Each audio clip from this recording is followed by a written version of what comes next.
Welcome back, everyone. This is Can't Overdo It. In this one, I'm doing another Q&A because I just kind of felt like it, to be completely honest.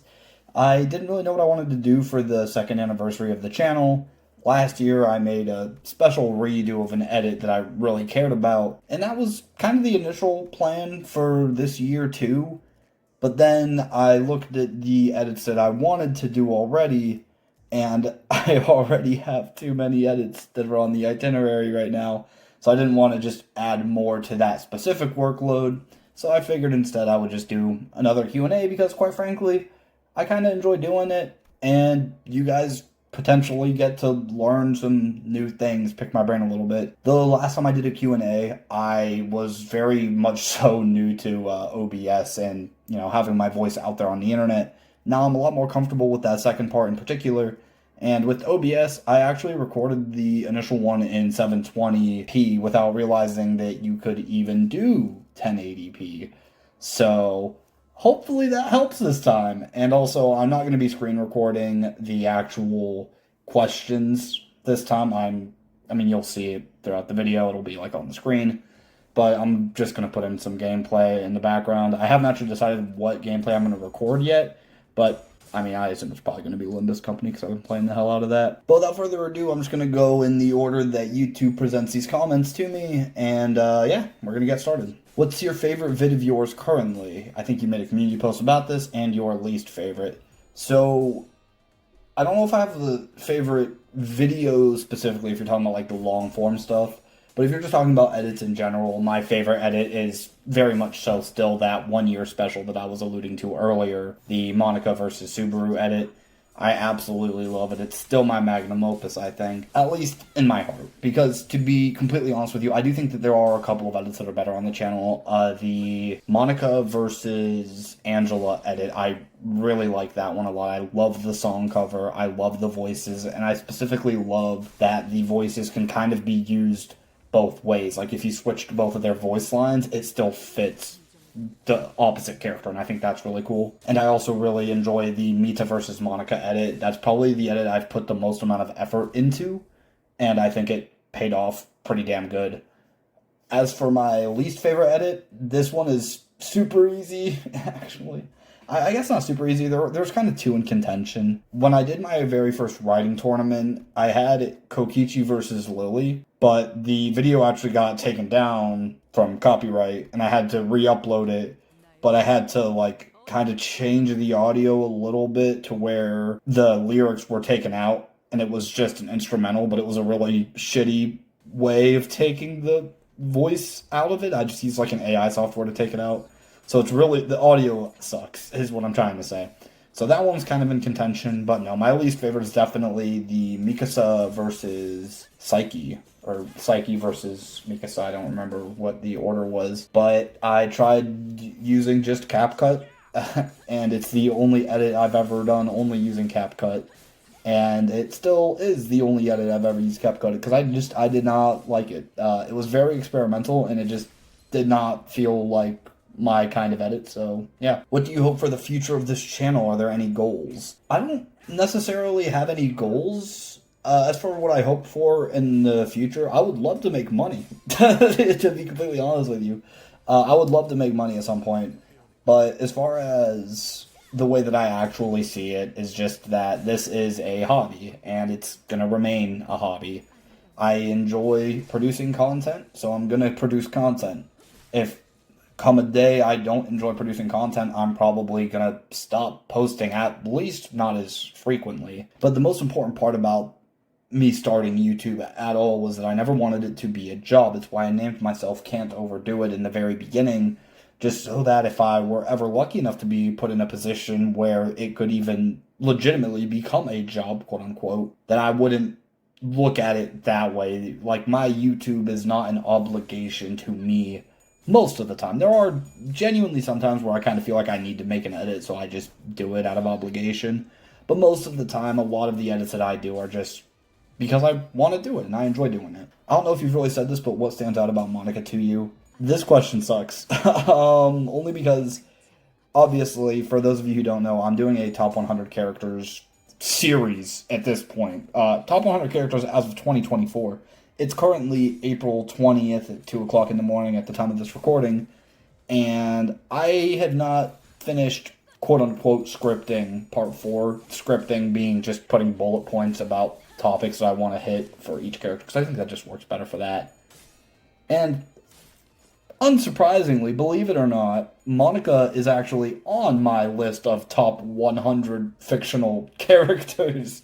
So I'm going to get into a lot of it over there, but what I'll say for now is that the reason that I view Monica so highly is because I find it very easy to articulate the way in which she genuinely had an impact on me. And I think that whenever a fictional character can impact anybody, especially in a positive way, but hell, I mean, even in a negative way, if you see a character do a thing and you're like, hey, maybe I should not do that, I think that that's beneficial. And anytime that fiction is able to impact the real world, I think that's fucking incredible. It's one of the biggest reasons why I enjoy Danganronpa V3 so much, because I think that that was kind of the point of that.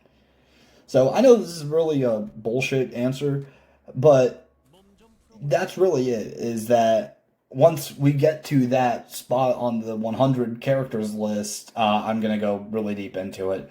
But Monica genuinely changed kind of the way I think, in particular about the nature of our own existence, if that helps at all. Why do you bully Tanjiro? Because it's easy, to be completely honest. The original idea behind doing the whole, Tanjiro bullying series was literally, in case I ran out of edit ideas, I could just do one of those, and it would just, give me some time to think about other edits to do. But really, believe it or not, I don't think that Tanjiro is a horrible written character. I think he's perfectly fine. It's just that he's nothing above that for me personally. So, to be completely frank, it's because it gets views. Because Tanjiro is a very recognizable name. So rather than putting two super niche characters against one another, I can put a super niche character up against Tanjiro, and more people are likely to see that niche character, and it can bring more eyes to that niche series. For example, putting somebody like Yuki Sorimachi against Tanjiro to bring more eyes to playing death games to put food on the table. That would be pretty much the idea there. Do you plan on reading the Danganronpa Another Game still? Yes, absolutely. But as for visual novels as a whole, the current idea is to finish Utawari Rumono, The Mask of Truth, which I'm not very far into. I think I still have at least another 40 hours to go. But to finish Utawari Rumono and the series as a whole as a result, afterwards I'm going to jump over to Higurashi, and after I finish Higurashi, I'm going to jump over to Clanad, and once I finish Clanad, Super Danganronpa Another is the plan. But we will see if that holds true, so I'm really hoping that that's going to end up being the case, though. Are you going to do a YTTD writing wheel when it's finished? So this is in reference to Your Turn to Die or Kimi ga Shine. And yeah, probably. I'm not 100% sure if I will or not. So I don't want to give a 100% yes. I don't want to be super emphatic about it. But I do think that most likely I'll probably do a Your Turn to Die writing wheel, yeah. I have a general idea already of what the final matchup is going to be, and I believe I've actually done the matchup on this channel before. But I think it'll be interesting because I'm going to end up playing through Your Turn to Die both routes whenever it's finished and just try to get as much content of YTTD that I can. For those of you who don't know, it's actually separated into two routes. The emotion route and the logic route is what they're commonly known as. So I'll definitely take both routes into account whenever I do get around to doing that. But to be completely frank, it'll probably be a while after the game is finished, and after I obviously finish the game myself. Do you plan on playing Zenless Zone Zero? Nope. Will I at some point? Maybe, I guess. Again, never say never type of thing. But, I mean, just as far as gacha games go, I've got Limbus Company, Honkai Impact 3rd, Honkai Star Rail, Genshin Mid-Pact, unfortunately, Punishing Grey Raven, which I started pretty recently, and Wuthering Waves. And I also plan to play Reverse 1999 at some point. So, Zenless Zone Zero is pretty far down on the gacha priority list. Maybe one day, I don't want to completely shut it out, but as of now, I don't have any plans to. Are you going to play the Natlin are you going to play the Natlin Archon quest anytime soon? Uh, Relatively, I guess. So I'm actually in the process of a complete Genshin Impact replay. Really just the main story, like the Archon quests and such. But I'm currently in Mondstadt. I think I'm like AR 15 right now. And I'm just kind of playing it casually. So eventually I'm going to catch up to that and do the Natlin Archon quest. But I'm not going to be doing it on my original account yet because, quite frankly, I just don't want to. So eventually, yeah, probably later this year, I hope, but we'll see. What are your plans regarding the rest of the ReZero light novels and if stories? So, ReZero is tough, right? Because ReZero is a very, very long series, and it's a series that I really enjoy. I do. But when I have a very long series like that, it's very difficult for me to find the motivation to get like really deep into it, even though I'm already pretty fucking deep into ReZero. The current plan though is to read through the Pride If and then finish up the If stories with Greed. And then I'm gonna read through the EX volumes and then start Arc 7. When exactly is that gonna happen? I'm gonna be so real with you. I hope I finish the If stories this year. That's about where I'm at this moment. But we'll see. I do really enjoy ReZero. It is in my top 10 series of all time for sure. I don't know exactly where I have it at the moment, probably like 6 or 7. But I do really love the series. I would love to have read the series, but I'm not super aching to get right back into the series at this exact moment. How's your status with your wife? I really appreciate that you put her name in parentheses there as if I somehow forgot. No, but we're doing great, man. We're always doing great. What do you believe is the difference between well-written characters and the best-written characters? I don't know if I have a really well articulated answer to this. Hey everybody, this is post recording, can't overdo it. This is bullshit. I do have an answer for this. Now granted, this is 9 days after the fact, so kind of whoops on my end there. But I do think that if I were to try to give an actual answer, I'm going to say recontextualization. I think that recontextualization is one of the biggest boons any given character can have. When I first answered this question, and yes, I realize the irony in retroactively changing this, given that my answer is recontextualization, I do think that my initial struggle with this question was realizing that I have Beatrice from Umineko and Jacopo from Fata Morgana at the top of my list. Those are my top two characters in terms of writing. I couldn't really figure out what exactly connected the two, or what rather was similar between the two that would put them above everybody else in fiction. I don't think that there was an innate quality shared between the two that puts them above everybody in fiction. And I still don't, because neither of them are perfect characters. Both characters are probably going to be overtaken for me at some point. But I do think what makes a truly elite character is when you have a character who is fully realized and also recontextualized. When I think of some truly elite characters, I think, like I said, Beatrice, Jacopo. I also think of characters like Morgana. At this point, I even think a character like Angela is pretty insane. And even if we want to like go to like lower tiers, we also have characters like Farina de Fontaine, who I think does recontextualization really, really well. Or a character like Kokichi, who I think towards the end of his run on Danganronpa V3, I think he does a really good job with recontextualization as well. So I think that if I were to give any exact answer to this question, it's probably recontextualization. Is that a fact? No, probably not. But if you're just asking for my opinion, that's probably what I'm going to go with. What is your manhwa slash webtoon reading list looking right now? So the only manhwa that I'm actively reading is Omniscient Reader's Viewpoint, which I've actually read a couple of chapters of literally like 5 hours before this recording. I'm slowly making my way through that. I'm trying to do at least like an arc a month right now, but I'm not holding myself to that. But that's the only one that I'm really reading that I'm not already caught up with. Death is the Only Ending for a Villainess is getting chapters right now. A manhwa that I absolutely fucking love, by the way. Go read it. It's fucking phenomenal. The art is gorgeous. I could glaze the art all fucking day. So I'm reading that. I'm reading Triple S Class Suicide Hunter, which is also getting new chapters again. And again, it's a great fucking manhwa. You guys should go read it. So I'm caught up to both of those. Your Throne is unfortunately on hiatus still, so that's kind of a bummer. But obviously, whenever that comes back, I will be buying the chapters before they're released for free again, I'm sure. But that's really it for the ones that I'm like actively reading. So it's just ORV is the only one that I'm reading that I'm not already caught up with, and then a couple of manhwa that I am currently caught up with that I'm still reading chapter by chapter. Do you read many stories at the same time, or do you go one by one, and why? I read too much. I read too many stories at the same time.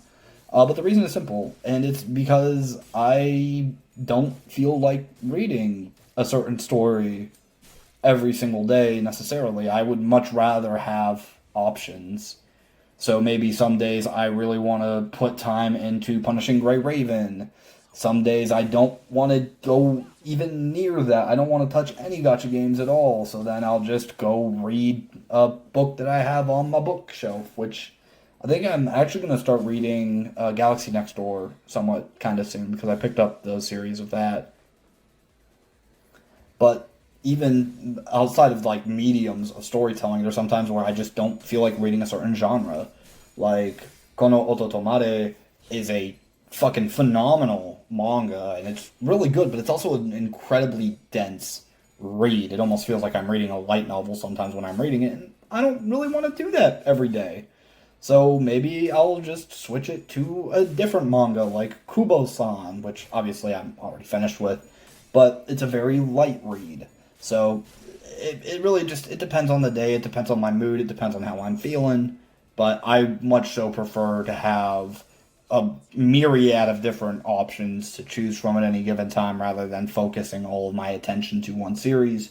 Because quite frankly, most of the time, I don't get super engaged or super hooked on one particular series to delve deep into it. Outside of Limbus Company, which I started in February and I have 131 hours on it right now. And I'm like 3/4 of the way through Kanto 6 right now. But it's because I've been doing a lot of just grinding on the game as a whole through the Mirror Dungeon system. But I digress. I'm getting sidetracked. Most of the time, I just don't have enough ambition to finish one particular series to truly lock in on any given series, and that's why I read a bunch of them. If you were stranded on an island very far away from civilization and you can choose to have 5 characters as company, who would you choose and why? Only one character per series. Fuck. I mean, Monica. I'm not even going to explain. Who else would I need? Give me Roland from Project Moon. Give me him. Just somebody to talk to, somebody to be very down to earth with, and also somebody who knows how to fucking fight and keep people alive if need be. Give me Light Yagami from Death Note because I have some vendettas. I will not elaborate. Give me Miu Aruma from Danganronpa for both entertainment and also maybe she'll be useful and she can make some sort of crazy, awesome fucking invention or something. And I know this, for my last pick, you have characters in here, not specifically with, the typical media sense of characters. So I'm going to pick, for my last pick, Henry Stickmin, because that man can fucking pull off anything. I don't know how he does it. Will you ever finish Omniscient Reader's Viewpoint? I sure fucking hope so. I've already delved 100 chapters into the manhwa. I alluded to it in the previous, commenters' questions, but I actually was reading some of it earlier today, so hopefully I'll get through another arc this month, and then I can keep that train going. I'm probably going to take a break from it once I catch up to the manhwa, and then I'll probably take a break before jumping into the web novel. But, will I finish it? Yeah. Will I finish it right now? Absolutely not. How long does it take to make an edit? It completely depends on what you're really asking. Are you asking how long does it take for me to make an edit after everything is prepared? Because that's like 40 minutes, maybe an hour. But the preparation is ridiculous. The amount of time I spend looking for songs is ridiculous. The amount of time I spend beat syncing because I do it all manually is ridiculous. But the most ridiculous part is the photo matching. I really pride myself on this. I think that I generally do a pretty good job of photo matching, even so much so that in an edit that, well, I guess at the time of this recording hasn't come out yet, but by the time that this video comes out will have already been made, is the Subaru versus Angela edit in Suffering, or Angela versus Subaru, whichever one I end up doing, where there's this image of Subaru with his back turned away, and there's, the people that he knows in front of him. I'm dancing around spoilers here. But I thought the image was really cool, and I really wanted to use it for that Suffering edit. And so I made an Angela one. Like, I went through, found 2 different fan arts, slapped the background away from the other, made the other one the background, and added a bunch of different color effects to make it cool and make it match. Which is something I don't normally do. I don't normally go that far. But, I mean, I sift through Pinterest, Google, Pixiv, whatever image site I can find, I will go through and scroll for days, especially if it's a couple characters that I really, really, really care about and I really want to make them match. Then that is usually the most lengthy part of my process. I'd say I'd probably spend upwards of like 2 or 3 hours sometimes just trying to find the perfect photos to match each other. Which character do you resonate with the most in terms of philosophy? I'm actually going to say Roland from Project Moon, which is, kind of shitty to say. But the biggest thing for me is his idea of that's that and this is this. Just that small quote is something that I just really resonate with. So, I mean, that's probably the one that I would go with, even though I would want to say characters like Monica or Angela who deal with themes of existentialism, which is just one of my favorite philosophies, period. But specifically in regards to, like, ideology, I guess more so, probably Roland. Maybe you've answered this already. Do you consider writing subjective, mainly subjective, or maybe half and half with objectivity? So, this is a fun one. I do want to make a can over yap video about this particular topic where I'm going to go super in depth with my thoughts on this. But I actually did have a surprisingly, legitimately fruitful debate, I think, with the hot take guy on this not very long ago, where he made a post saying that writing, in his opinion, was completely objective, that subjectivity had no place in it, pretty much. And I vehemently disagree with that. In fact, I'm on the complete opposite side of the spectrum. If you ask me, do I think that writing is subjective or objective, I'm 100% telling you that it is subjective, in my opinion. Which, I mean, even just saying the "in my opinion" part kind of needs credence to my point. I think that it's easier to make the case for being subjective because I don't believe that the burden of proof is on that side. I think the burden of proof is more so on the objective side. And the reason that I feel that way is because I don't think that there is a way to 100% across the board objectively put one character above another in any given category. And because we can't do that in any given category, we can't do that as a whole, as a collective. Because, quite frankly, there's no means by which everybody across the board is going to agree that there is a right answer. Like, even if they personally disagree with it, there is a right answer. That's what it means to be objective. I don't think that's the case here, because I think that people are able to make their cases here. I think that's why debates with writing can be so fruitful and bring about so much discussion, is because of the subjective nature of it. And this is a point that I brought up in my debate with the hot take guy. If you want to go find that, you can just scroll through his posts. I'm sure you'll find it. But let's talk about introduction for a minute. What do we consider an introduction? I'm going to take Kiyotaka Ayanokoji for an example, but we can really use this with any other characters, for literally any character at all. What is Kiyotaka Ayanokoji's introduction? I think if I ask multiple people, I'm going to get multiple different answers. Why is that? Well, some people may say that it's his initial monologue. Some people might say it's the first volume of the light novel. Some people might say it's the first chapter of the manga. Some people might say it's the very first scene that he's in up to its conclusion. Some people might say that it's not until the ending of season 1 or volume 3 where the truth is revealed, so to say. Why is it that we have all of these different times in which we can consider this his character introduction? Why is that? And I think it's because it's subjective in nature. And I think if we're going to take another character, like clearly, we'll say Lelouch, do we take recontextualization into account with introduction? Is that something that we should consider as part of their introduction? Because in the reality is that recontextualization isn't going to be inherently part of the introduction itself. It doesn't come into play until later. I think Lelouch does an amazing job with this, in particular with wrapping his conclusion into his introduction very, very well. I think the recontextualization of like move into King first and whatnot, I think that's really well executed. And I think that, for me personally, that's why I consider Lelouch to have an incredibly good introduction, is because of that recontextualization in particular. But is that fair? And I think that there are going to be some people who disagree with that notion, that some people would believe potentially that we should not count recontextualization because that's not in the initial product.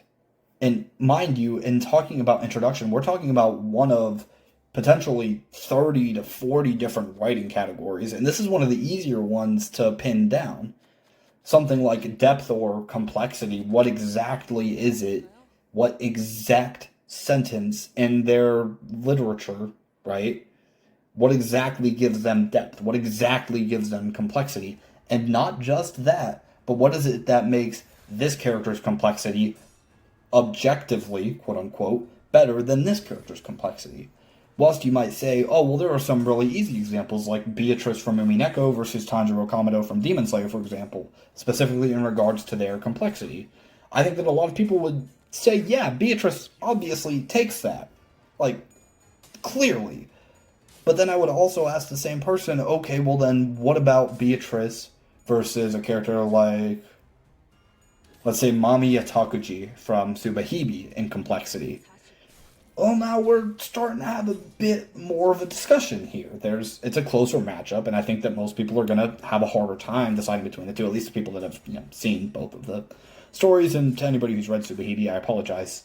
But the point stands here. Why is it that one of these cases is not at all a debate and the other one is a contentious debate? Why is that? And again, I think it's because we have a subjective opinion on all of these characters.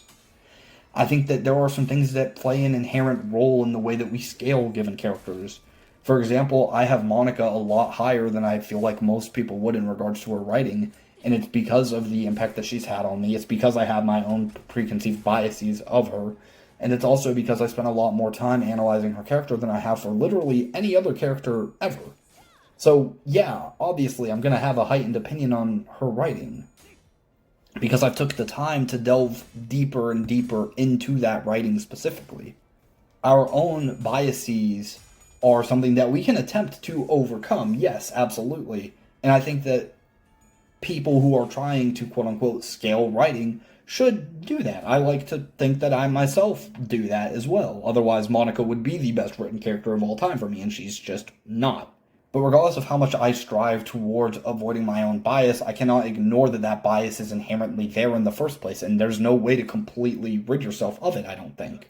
And it's because of that if the question is only is writing objective or subjective, I'm going to tell you that it's subjective literally every single time. I think that you can kind of find some gray room if you're saying, like, well, what if it's mainly subjective and there's some objectivity in it, or maybe it's half and half. And I think that that really defeats the purpose of it being objective at all, which, again, makes me lean subjective. Because if we're claiming that it's half objective and half subjective, you can't really do that. Because in order for something to be objective, it needs to be true 100% of the time. That's what an objective truth is. So, that was very long-winded. Like I said, I plan to do a whole video on this at some point. I don't know when that's going to happen. But, yeah, that's my stance on it. I think writing is subjective for sure. Why go? You know what my question is to you, Ramposano? Why do you have that profile picture? Because that's the Konosuba light novel profile picture. Not a lot of people have read the Konosuba light novels, and I'm very curious if you have now. Genuinely, I'm curious because I fucking love those light novels. It's one of my favorite series of all time. It's literally my number 2 series of all time, and it's mainly because of the light novels. So let me know about that. Apothecary Diaries when? I don't know, man.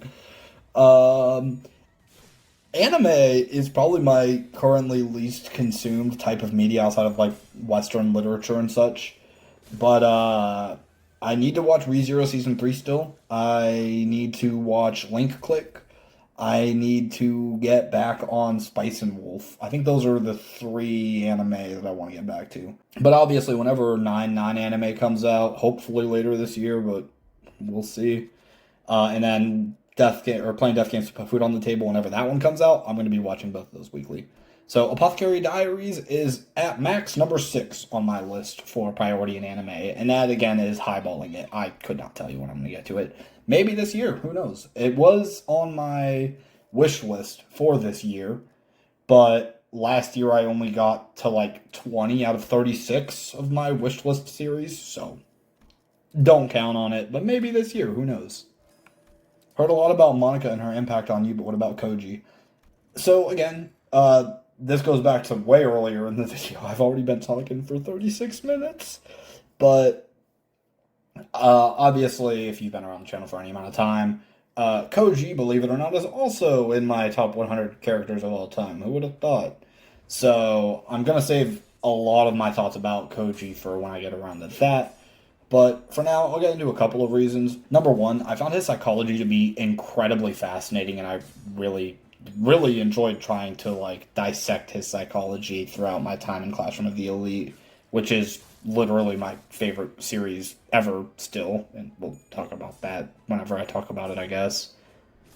Another thing is his backstory and how that kind of changed my entire view on analyzing characters, to be completely honest, because it's something that I didn't necessarily think was incredibly necessary for Ayana Koji. I didn't necessarily think that he needed a backstory, but it really showed me the importance of backstories with characters and how much those backstories can improve my thoughts on a given character, though. I think that Jacopo Berzazzi would later do this better, but I digress.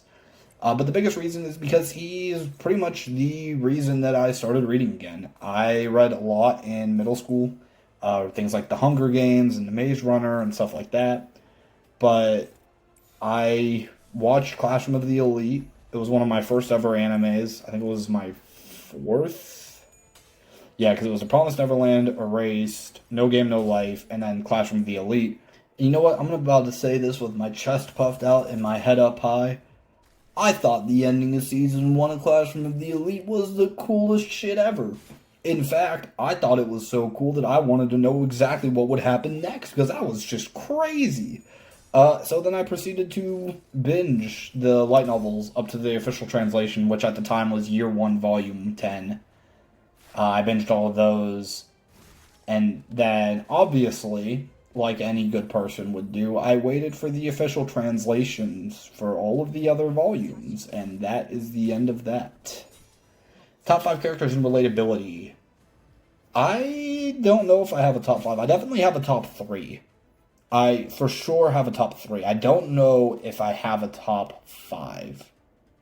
I guess I can probably give you a top 4. So 4 is going to be Yuki Sorimachi, specifically because of her one quote, and you of all people know exactly which quote I'm talking about. No matter how ridiculous a goal it may seem, it is far better to have one than to drift through life like I am. Believe it or not, my dream is not to be a janitor that works in negative 40 degrees for 3 12-hour shifts every single week. I'm just making my way through life, and I find that hella relatable. Number 3 is Kaoru Tachibana from Usonatsu, which, yes, I see that name in the following question, but we'll talk about it. Just her monologues in general. I can't really pinpoint a specific one, but there were definitely multiple of her monologues. It felt a little bit too real at points, and it genuinely made me uncomfortable sometimes. But none would do that more so than my top two, which are pretty definitive. Mainly because they're pretty similar to one another, actually. I have Roland, probably is the second most relatable from Library of Ruina. And I have Kuze Masachika number one for Roshi Dire. Especially the manga and the light novel adaptation of Kuze, not so much the anime. And I'm not even gonna get into why, because honestly, it's low-key uncomfortable, kind of like what I was talking about with Kaoru. It is low-key uncomfortable how much I feel like I can relate to Kuze Masachika in particular. And in me saying that, I'm going to reference it again. 100 characters. Top 100 characters of 2024. Believe it or not, Kuze Masachika is on that list, so we're going to get into him whenever we get into him. Can you rank every single chapter of Usonatsu? There are two different answers to this question, and I'm going to hit you with both of them. Firstly, can you rank every single chapter of Usonatsu? No. But what I can do is I can tell you the two best chapters, those being Chapter 9 and Chapter 15. Chapter 9 in particular was the best chapter of Usonatsu for me, and it's not even super close to be honest. But Chapter 15 was also really good. So, no, I cannot rank every single chapter of Usonatsu. What themes resonate with you the most? Literally anything to do with inner conflicts. I absolutely love inner conflicts. I love when things get philosophical, and moral ambiguity. All those kinds of things are fucking phenomenal. Favorite edit, whether it's from you or someone else. I mentioned this earlier, but my favorite edit, like from me personally, is going to be the one from literally a year ago at the time that this video is being posted. Monica versus Subaru arcs 1 through 6. That's my favorite edit on this channel specifically. But if we're branching out to other people as well, I'm going to say Unisauce's Monwa Tournament Part 7. Is it the best edit? No. But it is probably one of my favorite edits, because it is literally the reason that I started reading Your Throne, which became one of my favorite series of all time. And if you go to that video, you can find my comments from back then, being like, hey man, should I read this? And it's just really cool. What is your opinion on Tanjiro? I mentioned this kind of earlier as well. I actually don't think that Tanjiro is a particularly poorly written character. I just don't think he's a very well written character either. So I'm generally pretty middling on Tanjiro as a whole. When are we getting a Monica analysis vid? Whenever I make it. I would love to give you a date, but to be completely honest, I could not at all tell you, man. The reality is that I'm a working adult. I have a full-time job. And outside of that full-time job, I have a hobby in doing YouTube, which requires me, because of the content that I produce, to have another hobby of consuming media to make YouTube stuff while also making sure to enjoy the media that I'm consuming in the first place. So, I have no idea. Hopefully later this year, but I'm not going to make any promises. Question for my favorite embodiment of self-cessed. I literally do be Monica for real. How does it feel being literally Monica IRL? I rest my case. Santa edit when? You know what, Ghost Doggo, if you're listening to this, I'm sure you probably know because you've been around the channel for a while. I do the requested edits literally every month. Put that in there, and I'll make sure that I do it if you put it in that post whenever I make that. So keep your eyes peeled for that. It'll be up hopefully already at the time that this video drops, now that I think about it. But if it's not expected in the coming days, make sure to put that over there, and I will make sure to do that. Why are you so goated? I mean, thanks. I really don't feel so. I'm not going to get super into this because, quite frankly, I don't really want to. But I have massive imposter syndrome, and I've kind of brought this about to a couple of other people that are in this community, people who I consider close, like Horizon, Anime Experience, Unisauce. I feel, again, imposter syndrome. How the hell has this channel gotten this big? I don't understand.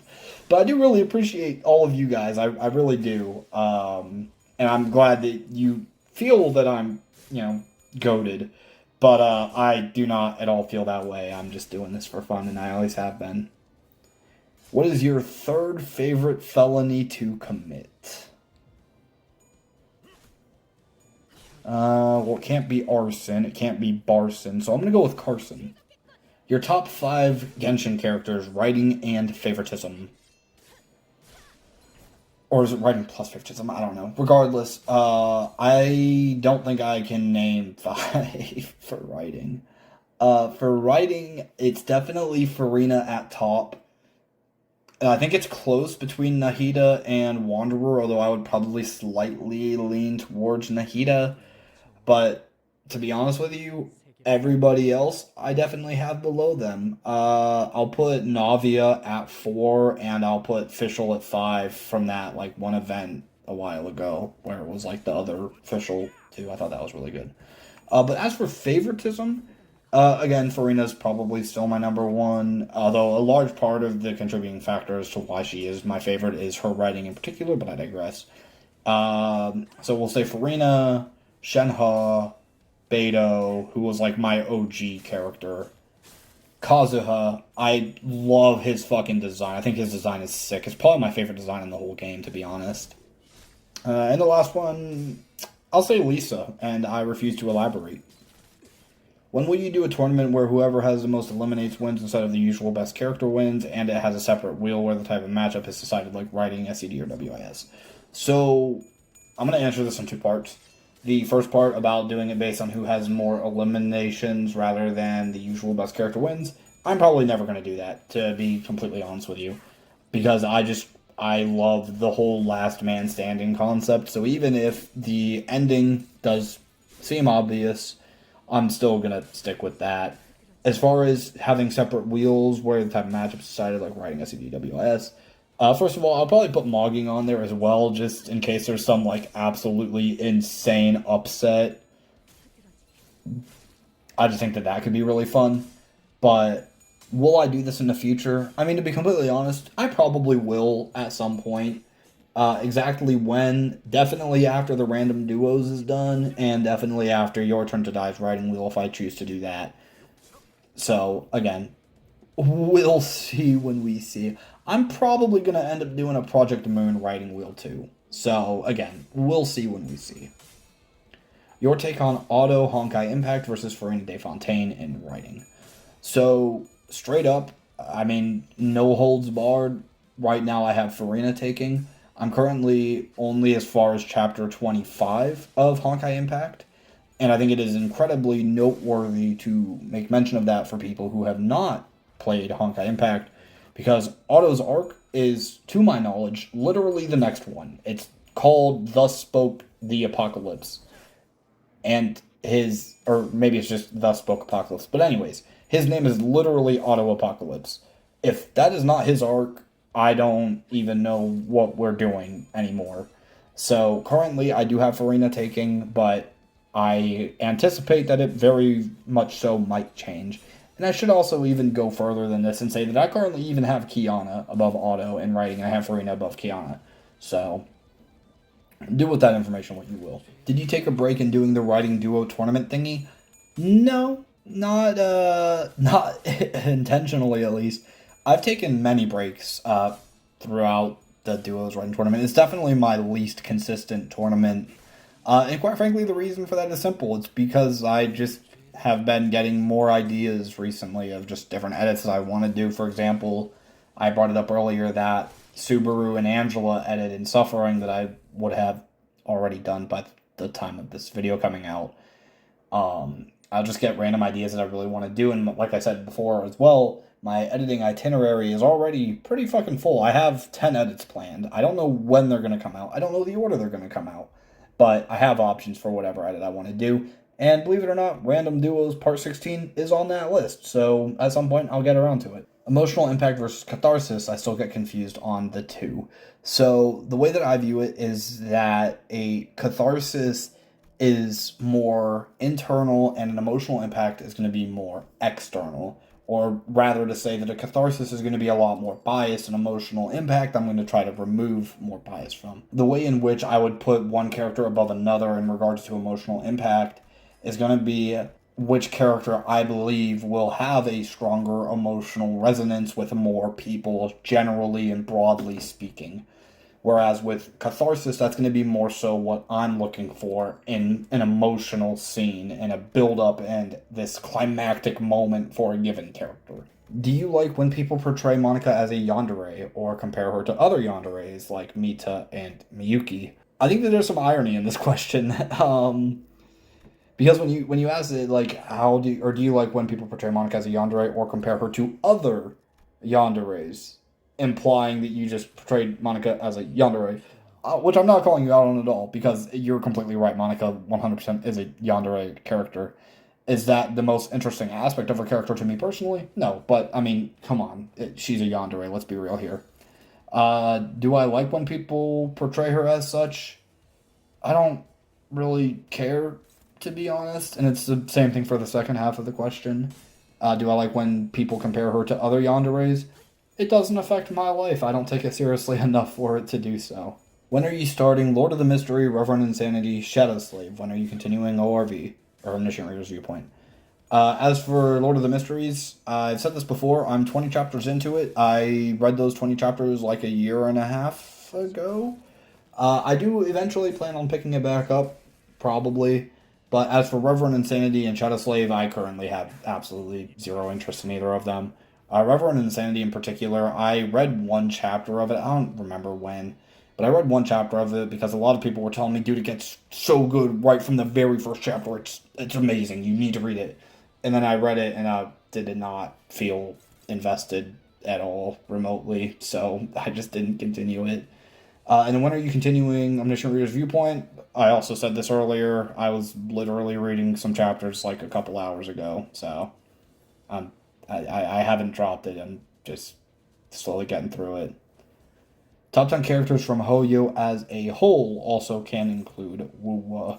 Well, since you're letting me include Wuthering Waves, I'm just going to throw Chongli on the board, and we'll put Shorekeeper on there as well.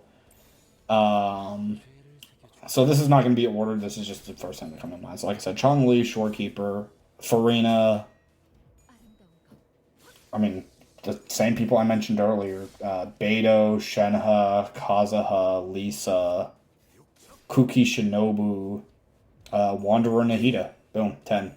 Hey again, Post-Ogden can't overdo it. What the fuck was I cooking here? My mind just went from Hoyo to Genshin, which is horrible news. So ignore what I said. Instead, we're gonna go with Chongli and Shorekeeper from Wuthering Waves. We're gonna go with Farina, and we're gonna keep Beidou there because Beidou was my OG. We're gonna keep Kuki Shinobu just because I think that she's underrated as shit.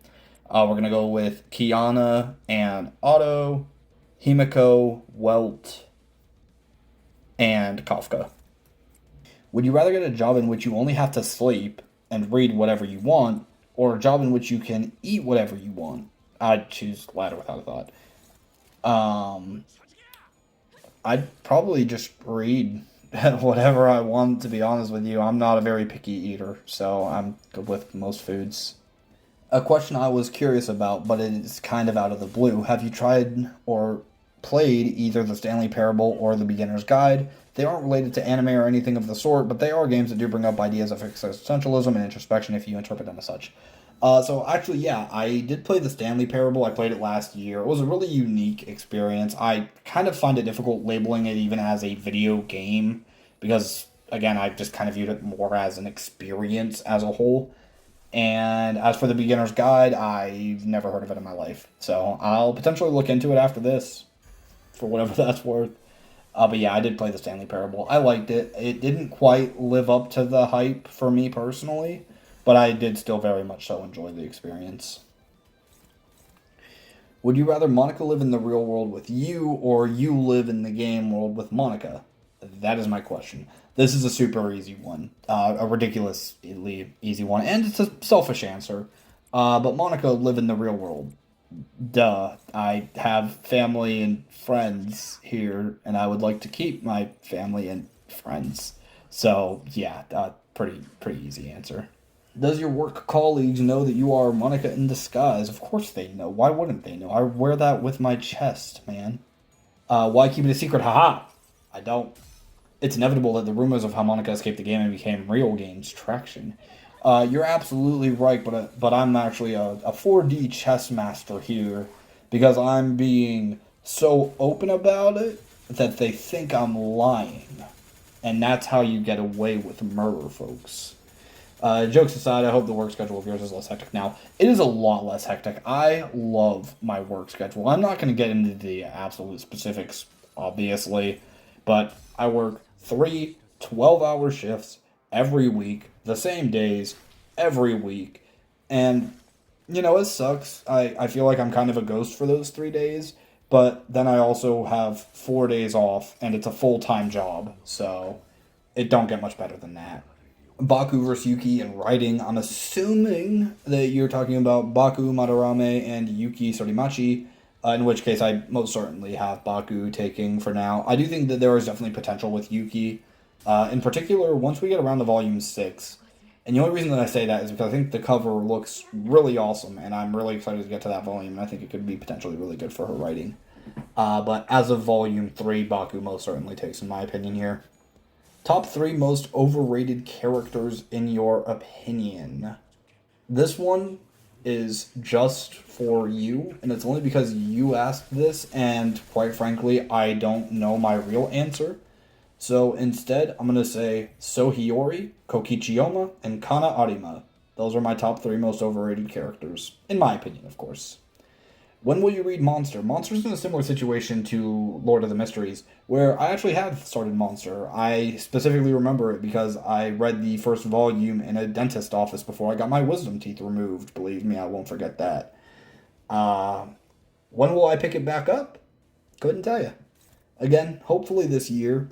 But as far as manga goes, I'm currently reading Kono Ototomare. I plan on picking up The Summer You Were There, I believe it's called, after that. And I also just recently started, or am planning to start, Galaxy Next Door as well. So, we'll see when we see. Your take on Hall versus Ayanokoji. SCD and WIS, I couldn't tell you. I'm not an expert at all. I don't even claim to be an expert in the writing thing. But when it does come to writing, I'd probably give this to Ayanokoji. I was not super invested in Hall as a character, so I never really took the time to properly analyze his character in the same way that I did for Ayanokoji. But even characters like Baku or Lalo, who I found to be better written than Hall personally. Your take on Penelope Eckhart versus Lelouch. I probably have Penelope taking, but it is incredibly close. I would definitely have to go through this one like category by category. Although I will say, much to the dismay of some, I would say that Penelope does in fact peak higher than Lelouch does. Which is something that's pretty insane to me because at one point in time I thought Lelouch's conclusion was the highest peak in fiction. But now he's probably still in my top 5 highest peaks. But the To the Star scene is probably the scene that has potentially moved me the most in any fictional work. The dichotomy between the words that she's outwardly saying, the performance that she's giving, while having the very, very dark monologues that go along with it. I think it makes for an absolutely insane scene. It's one of my favorites in fiction. Do you see yourself ever going back to outsmarting edits? God, no. Absolutely not. For 2 reasons. First of all, I feel like I've really found my footing with writing. I feel like I kind of have my own groove now. And I'm also kind of, whether or not I like it, I'm one of the writing guys now. Like, people know me for my writing edits, so I want to keep going with those. But to be completely honest, the reason that I don't want to do outsmarting edits so much, the biggest reason is that, quite frankly, that shit's toxic as hell. At least from an outsider's perspective, looking in, SCD is incredibly toxic. I also don't want to deal with the reading of analyses docs because, quite frankly, I ain't got time for it. Again, I'm a grown ass adult. I got a job to do. I got my own YouTube stuff to worry about. I got the media that I want to consume. I would rather read my books than read the docs. I'm sorry, that's just how I am. Would you consider watching Danganronpa to spare time? Not any time in the near future, to be just completely blunt. Super Danganronpa another, and Super Danganronpa another two. I'm hoping to hit this year, if not next year. But Danganronpa Despair Time, currently I don't have any investment in it at all.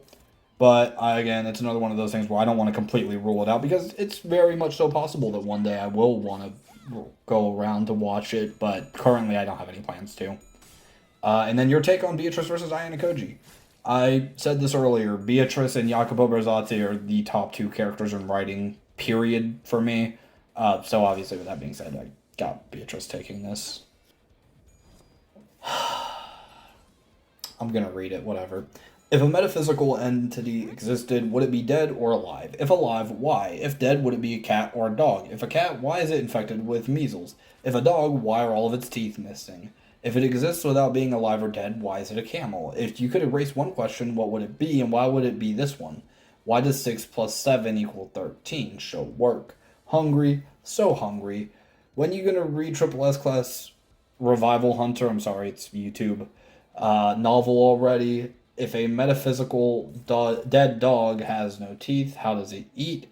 Why am I like this?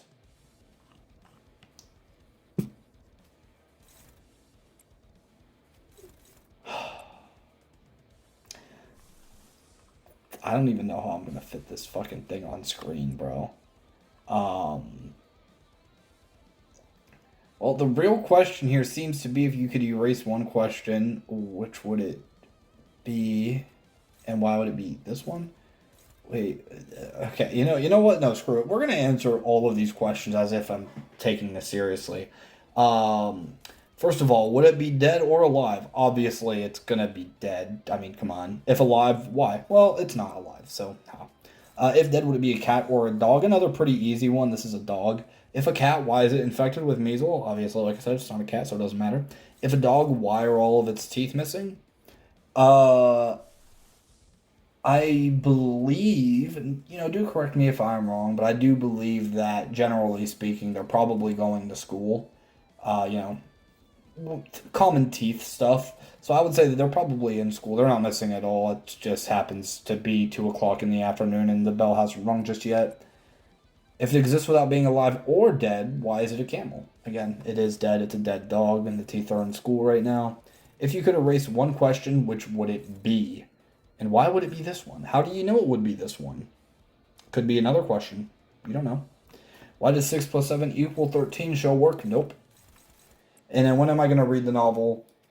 Similar thing to Omniscient Reader's Viewpoint, like I was saying earlier. Once I eventually catch up to the novel or the manhwa again after this season of chapters rolls around, or rather, once this season of chapters ends, I'll probably take another break from the series. And then if by the time I want to get back into the series, the new season has started, I'm going to read those manhwa chapters as well.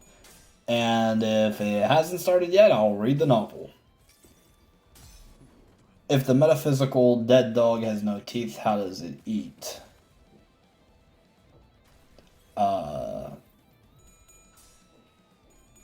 Because it actually has 4 stomachs. And then why are you like this dog? I don't know, man. I could not tell you. It's because you read too many web novels, that's why. What's your take on Lelouch versus Koji in writing? I probably have Koji taking. Again, similar to what the Penelope one was from earlier, this one is also probably pretty close. Another one where I probably have to break down each individual category to figure out my exact take. But Koji takes with, very fair difficulty. Probably like very high diff minus, I think is what my gut says. But I could definitely be swayed otherwise. Top 5 yandere. I don't know if I have a top 5 yanderes. I guess Monica for number 1, because duh. A matter of fact, I'm going to leave it there. Monica. Your top 10 least favorite characters. I've never actually given too much thought to this, so I'm just going to raffle off some characters I really don't like, and once we get to 10, then we'll just call it a day. Actually, I do have a number one least favorite character, but I'll save that special someone for the ending of this. Maruro from Utawari Ramono. I find him absolutely insufferable. I hate every single time that man opens his mouth. Stop, please. Hifumi Yamada from Danganronpa. I think that his character could have been interesting, but it just is not at all. Same thing with Teru Teru from Danganronpa 2. Liliana from ReZero. I haven't actually, at the time of this recording, I haven't watched the second half of season 3 yet, and I heard the anime actually does a really good job with her, but in the light novels for Arc 5, she was insufferable.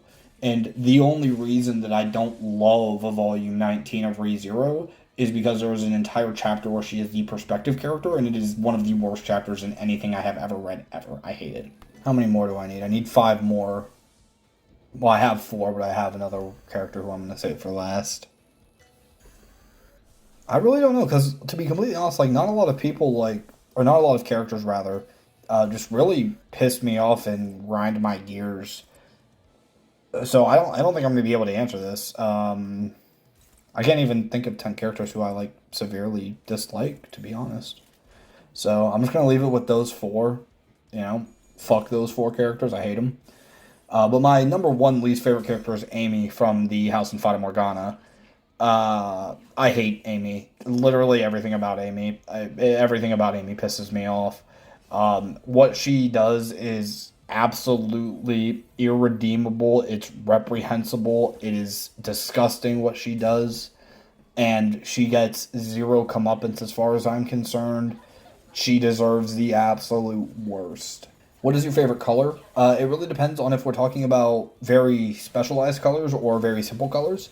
If it's very simple colors, then probably just black, because I think that black generally just kind of matches with literally everything, and I love that because I don't really pay attention too much to how I dress, and so wearing black just kind of helps me look normal, I guess. Makes me look like I kind of know what I'm doing as an adult. But if we're talking more specialized and just, prettiness factor, spring green. At least the spring green I see, because I actually have Dutan color blindness. So that's, kind of a bummer. But from the spring green that I see from my very not flawed eyes, is probably my favorite color. Do you plan on eventually branching out and consuming more Western media like TV shows or novels? So, yes and no. I think it's more so to say that I'm just very passive when it comes to that. Where if one catches my eye, sure, I have absolutely no issues. But I'm also not going to actively seek it out, per se. Can you admit that you just don't understand Super Peak? Tomasane negs Monica, by the way. I definitely disagree with that last point. So I won't say that I don't understand Super Peak. I would like to hope that my reading comprehension is moderately okay to be able to read as much as I do. But at the same time, I definitely would benefit from a reread from Subaru Shikihibi, because it is a very complex story, at its nature. Even some of the more simple chapters are incredibly complex, especially with knowing the big twists and looking back on it with that knowledge and seeing the recontextualization and the potential foreshadowing and stuff like that. The problem is that it's Subahibi, and I don't want to reread Subahibi. Don't get me wrong, there are some amazing stuff in it. I think that, in particular, Looking Glass Insects was my personal favorite chapter just because it felt the most raw to me. But Jabberwocky 2 was also really incredible. The problem is, I mean, you know what the problem is. I don't think I need to spell it out here. So will I eventually reread Subahibi? It is incredibly unlikely. Will I admit, or rather, can I admit that I just don't understand it? Absolutely not. I will not. I'm unable to admit that. What's your favorite song? My favorite song has been my exact same favorite song since I was like, I don't know, like 5. It's If Everyone Cared by Nickelback. Again, I know that Nickelback has certainly one of the reputations of all time over the years, which, to be completely honest, I didn't really ever get. Like, I like all their songs pretty much, at least the songs of them that I've heard. But in particular, If Everyone Cared, it's been my favorite song, again, for over a decade at this point, well over a decade. So, definitely, 100% it's that song. There are a couple songs that do come close to it. Uh, Crazily enough, one of my currently favorite songs is Gone Angels from Library of Ruina, which is insane. The Project Moon brain rot is real, man, but that song is just so fucking good with context. In any case, favorite movie. My favorite movie is very, very niche, but I'm not gonna change my answer to make it a more popular one. My favorite movie of all time is called Mr. Right. I find it absolutely hilarious. It's basically everything that I look for in a movie. It's got comedy, it's got romance, it's got some crazy stuff, it's got a little bit of action, but the action isn't really like the main focus. So it's really a movie that's pretty tailor made for the kind of things that I enjoy. And yeah, it's my favorite movie. Congrats on the second channel anniversary, GOAT. I appreciate it. And that's all. I'm gonna be real with you guys. I'm gonna keep it so real. I did not think this would be this long. Um yeah, again, I did not think that this was gonna take so long. So I apologize if I yapped too much for you, but I don't know what else you expected. I kind of am known to yap here and there. But I hope you guys did enjoy the Q&A. Will I do another one of these in the future? Yeah, probably. I don't know exactly when. The last one was 4 months ago. I'm probably not going to do another one of these for a good bit here. But I do really enjoy doing the Q&As, and I hope that I was able to answer your questions in a satisfactory manner. But really, that's about all that I have at this current moment. So, as always, take care, y'all.